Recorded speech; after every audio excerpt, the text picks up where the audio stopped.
அனைத்து Mars media நேயர்களுக்கும் அன்பான வணக்கம். இங்க நாம சொல்ற பயிற்சி பலன்கள் எல்லாமே பொது பலன்கள் தான். வாக்கிய பஞ்சாங்கப்படி கிரக நிலைகளை வச்சு கணிச்சு சொல்ற பலன்கள் தான் இது. ஆனா இது ஒவ்வொருத்தருடைய வாழ்க்கையிலும் ஒரே மாதிரி நடக்காது.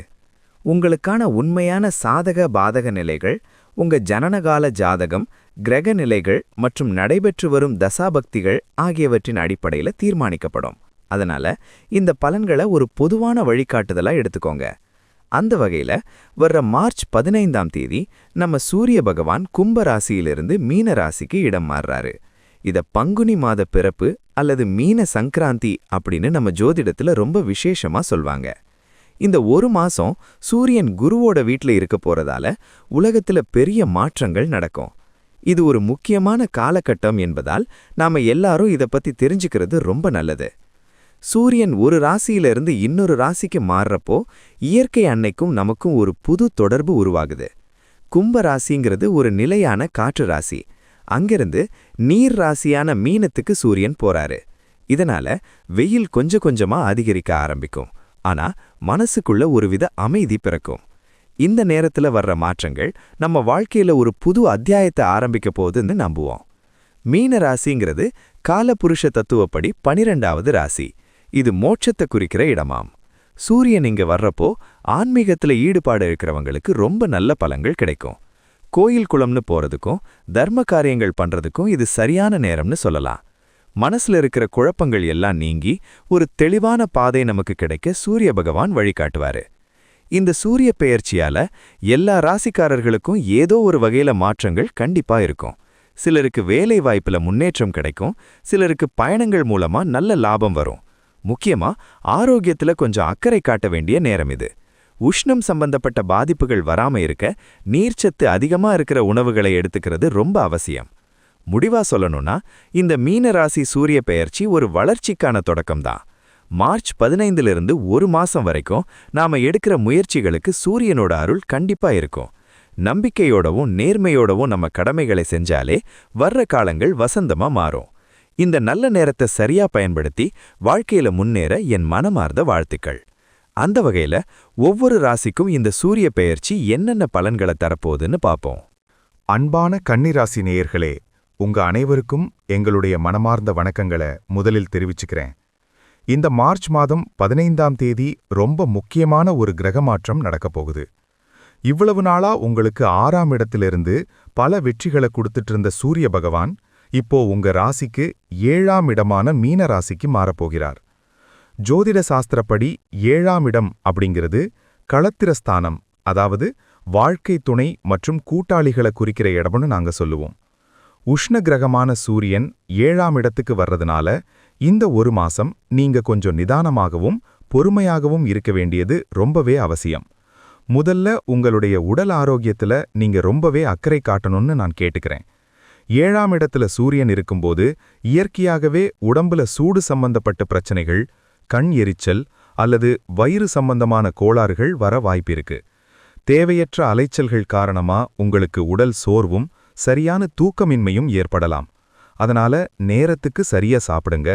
வெயில் காலம் ஆரம்பிச்சிட்டதுனால முடிஞ்ச வரைக்கும் நிறைய தண்ணி குடிச்சு பழச்சாறுகள் எடுத்துக்கிட்டு உடம்ப ரொம்ப குளிர்ச்சியா வச்சுக்கோங்க. சின்னதா ஏதாவது உடம்புல வலி அல்லது வித்தியாசம் தெரிஞ்சா கூட உடனே டாக்டரை போய் பார்க்கறது ரொம்பவே நல்லது. அலட்சியமா இருக்காதீங்க. பொருளாதார ரீதியா பார்த்தீங்கன்னா இந்த மாதம் உங்களுக்கு பண வரவு சீராக இருந்தாலும் எதிர்பாராத சில திடீர் செலவுகளும் வந்து முன்னாடி நிற்கும். அதனால இந்த நேரத்துல புதுசா யாருக்கும் கடன் கொடுக்கறதையோ இல்ல மத்தவங்களுக்காக முன்வந்து ஜாமீன் கையெழுத்து போடுறதையோ கண்டிப்பா தவிர்த்திடுங்க. அனாவசியமான ஆடம்பர செலவுகளை கொஞ்சம் குறைச்சிக்கிட்டு சேமிப்புல கூடுதல் கவனம் செலுத்துறது உங்க எதிர்காலத்துக்கு ரொம்ப நல்லது. பண விஷயத்துல மத்தவங்கள ரொம்ப நம்பாம நீங்களே எல்லா வரவு செலவுகளையும் நேரடியா கவனிச்சுக்கிறது தான் புத்திசாலித்தனம். பங்குச்சந்தை மாதிரியான ரிஸ்க் உள்ள முதலீடுகள்ல இப்போதைக்கு எந்த புது முடிவும் எடுக்காம அமைதியா இருக்கிறது நல்லது.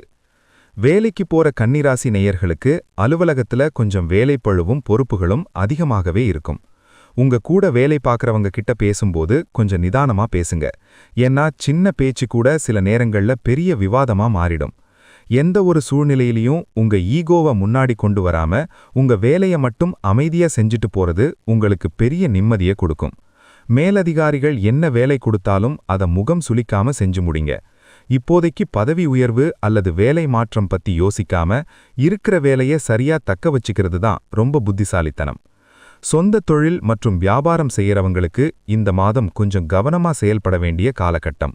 குறிப்பா கூட்டுத் தொழில் செய்யறவங்க உங்க கூட்டாளிகள் கிட்ட எந்த ஒரு வாக்குவாதமும் வராம ரொம்ப விட்டு கொடுத்து போறது நல்லது.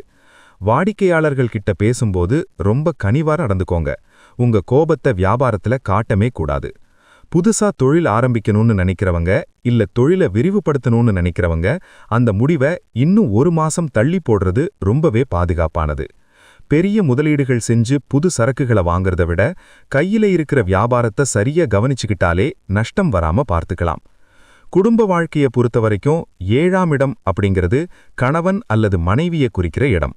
அங்க சூரியன் வர்றதுனால தம்பதிகளுக்கிடையே சின்ன சின்ன ஈகோ பிரச்சனைகளும் தேவையில்லாத வாக்குவாதங்களும் வர நிறைய வாய்ப்பிருக்கு.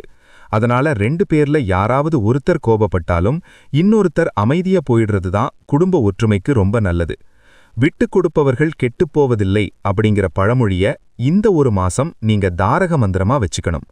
வீட்ல இருக்கிற பெரியவங்களோட உடல் நலத்திலையும் கொஞ்சம் அக்கறை காட்டுங்க. பிள்ளைகளோட படிப்பு விஷயத்துல அவங்களுக்கு உறுதுணையா இருங்க. இந்த காலகட்டத்துல உங்களுக்கு தேவையற்ற பயணங்கள் வர வாய்ப்பிருக்கு. அதனால முடிஞ்ச வரைக்கும் வெளியூர் பயணங்களை தவிர்த்திடுங்க. அப்படி கட்டாயம் போக வேண்டியிருந்தா உங்க உடைமைகளை ரொம்ப பத்திரமா பாத்துக்கோங்க. ராத்திரியில வண்டி ஓட்டுறத தவிர்த்திடுங்க. பகல்ல போனாலும் வேகத்தை குறைச்சு ரொம்ப நிதானமா வண்டியை ஓட்டுங்க. மத்தவங்க பிரச்சனையில நீங்களா முன் வந்து பஞ்சாயத்து பண்றத கண்டிப்பா தவிர்த்திடுங்க.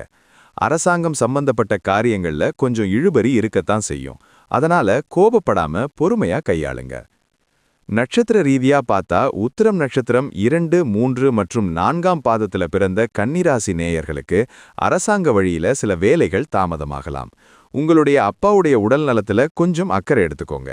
எந்த ஒரு காரியத்துக்காகவும் அரசு அதிகாரிகளை பகைச்சுக்காதீங்க. பொறுமையா இருந்து காரியத்தை சாதிச்சுக்கோங்க. உங்களோட தலைமை பண்பை சரியான இடத்துல மட்டும் பயன்படுத்துங்க. தேவையில்லாத இடத்துல அதிகாரம் பண்ண வேண்டாம். அஸ்தம் நட்சத்திரத்துல பிறந்த கன்னிராசி நேயர்களுக்கு மனசுல சில நேரங்கள்ல இனம் புரியாத ஒரு குழப்பம் அல்லது பயம் வந்துட்டு போகும்.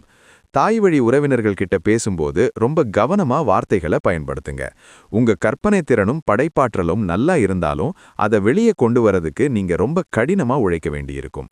எந்த ஒரு முக்கியமான முடிவாக இருந்தாலும் நல்லா யோசிச்சு அனுபவப்பட்டவங்க கிட்ட கேட்டு எடுக்கிறது நல்லது.